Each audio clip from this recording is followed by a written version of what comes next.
We now turn our attention to the Oval Office, where another day, another ambush. That's how it unfolded, where US President Donald Trump used his Oval Office meeting to confront South Africa's president over what he said were important claims against whites in South Africa being treated badly.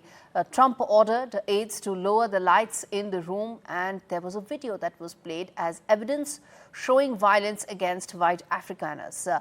The meeting was seen as high risk for Ramaphosa, who was hoping for some sort of a reset in terms of ties with Washington. But he survived what could have been much more serious blow, is what many people say, as far as how this meeting turned out to be. As per analysts, the testy exchange was a reminder of how another White House showdown looked like, that was between Trump and Zelensky not so far back in time.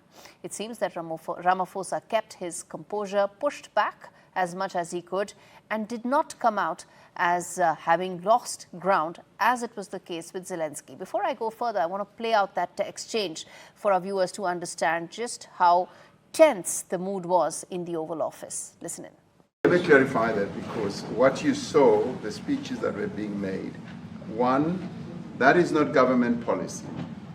We have a multi-party democracy in South Africa that allows people to express themselves, political parties to adhere to various policies, and in many cases, or in some cases, those policies do not go along with government policy. Our government policy is completely against what he was saying, even in the parliament. And they're a small minority party, which is allowed to exist in terms of our constitution. But you do allow them to take land. No. You do allow them to take land. Nobody can take land. And then when they take the land, they kill the white farmer. And when they kill the white farmer, nothing happens to them. No.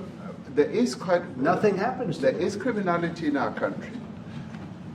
People who do get killed, unfortunately, through criminal activity, are not only white people. Majority of them are black people.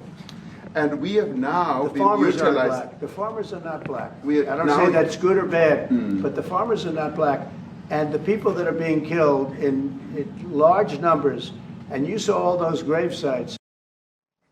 All right, you heard how it was really coming out as far as that exchange is concerned, which is why I want to put forth first the big questions, and then we get in both David K. Johnston's and Mr. Jaksic on this. First up, are Trump's white genocide claims credible? He said that. He said that on several occasions, and that's what the video and photo evidence was all about. Can Johannesburg, actually reset its ties with Washington at a time when there is so much of a right-leaning taking place in the Trump administration? Is war of words essentially the future of diplomacy, at least in the Oval Office? That's what it looks like. And lastly, as far as Ramaphosa ambush is concerned, is it essentially Zelensky 2.0? And how will that pave the way for the relationship to go on? And Mr. Johnston, let me start with you. How do you see that testy exchange, and what do you make of the US-South Africa relationship from here on? Well, I thought President Ramaphosa stood up much better to Donald Trump than Zelensky. He clearly was prepared. The 1,000 crosses on graves, that was just a demonstration, symbolic. There were no graves at that location. It was years ago. There was one picture shown on the screen. It was from the Congo. And the politician that Trump had in the video is a minor character from a minor party who was expelled from the parliament in South Africa. But this is typical of how Donald does things. He's not well informed, and people around him lie as they did in this video. So I think President Ramaphosa stood up to Trump quite well. Of course, South Africa is not one of the countries like India and Qatar that Donald Trump is getting money from. And Donald has said publicly many times he likes people who put money in his pocket. And you will see there was a little dig by President Ramaphosa if you watch the full video, where he says, "I wish I had a plane to give you," referring to the gift from Qatar. Qatar, yes, indeed. And Nela, come in there. How do you read the testy exchange, and what do you make of the future of the bilateral relationship from here on? Well, first, I would like to comment on the genocide claims. I believe when it comes to any kind of genocide issues, it's extremely hard to discern the validity of the same, especially because of the sensitivity of the nature and the geopolitical situation at stake. Each country has its own version of the genocide narrative, and the truth becomes blurred in situations like this. So without discerning detailed evidence, not based solely on just one video or claim of a specific group or even the specific administration, we cannot really have a concrete answer. We must look at South Africa's history in order to come to specific answers. I mean, we know in the past it was an apartheid country. We know that it was ruled by white minority, the Afrikaners. But in all effort, I believe that South Africa has had issues before, but it has come a long way and it has made successful efforts at reconciliation. So therefore, I think this hasty exchange, we cannot really discern a specific answer whether these claims can be true or not. It just kind of showcases the strategy of the American administration to put leaders on the spot. So the leaders are being put on the spot as far as Oval Office is concerned for the world to see. And I think that's the future of American diplomacy, at least under Donald Trump. Is that how you see it, Mr. Johnston? Oh, absolutely. This is to Donald like his quote-unquote reality television show. You'll notice the set is exactly the same as when Zelensky was there. What's going to change is that any future presidents of other countries that Trump wants to humiliate are going to be prepped by their staff, and they're going to know how to respond to Donald. And so it won't work as a long-term strategy, but you will see more of this, and particularly if the leader of a visiting country is not white, because Donald is a white supremacist. In fact, he has been the subject of formal judicial proceedings in the U.S. where he was heavily fined for racist conduct. All right. Yes, Nela, you want to come in there in terms of how do you see the future of the relationship? Now you want to address that? Yes, I would like to address the future. I mean, even with the South African president going to the Oval Office and meeting, I think the main goal was the restoration of the relations, bilateral relations between both countries.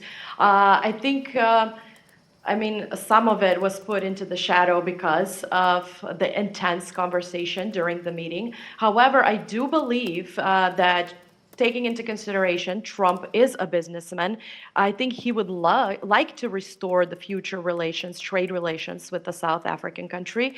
And I think basically we've known before that the relations, the trade relations between Africa and the US have relied on the African Growth and Opportunity Act, which was renewed by Congress until September 2025.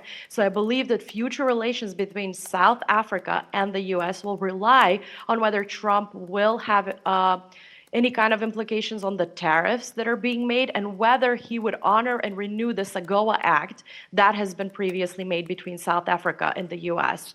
So whether this agreement, which kind of guarantees that sub-Saharan African countries will have duty-free access to the US market, has now been threatened with the recent tariffs of Trump, and whether Trump will honor this or will continue to impose like the 30% tariff that he had before on South Africa remains to be seen. But I do believe there is a future between the relations of South Africa and Trump. This is just a political strategy, as I said before, to putting leaders on the spot. But if we can learn something from the Zelensky meeting, is that after he was put on that spot and asked for more accountability, later the minerals deal was signed with the US and Ukraine. So maybe that can be one way of looking forward to the relationship between South Africa and the US, that maybe some kind of a deal will actually come after this meeting, because even the South African president was hopeful, and he said the meeting was in a way successful.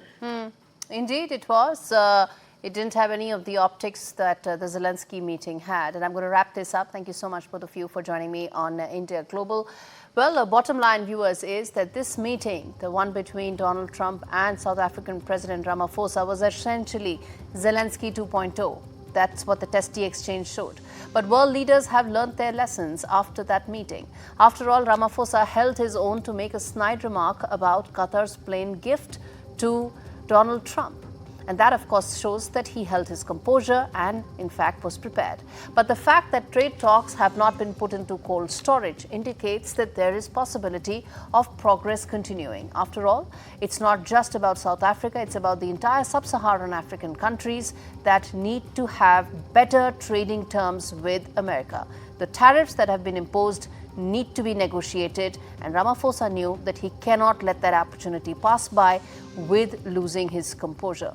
And in fact, the lunch that was cancelled when Zelensky left the Oval Office wasn't the case as far as Ramaphosa is concerned. So to that extent, I would say the optics were much better, even though the takeaways may have been limited.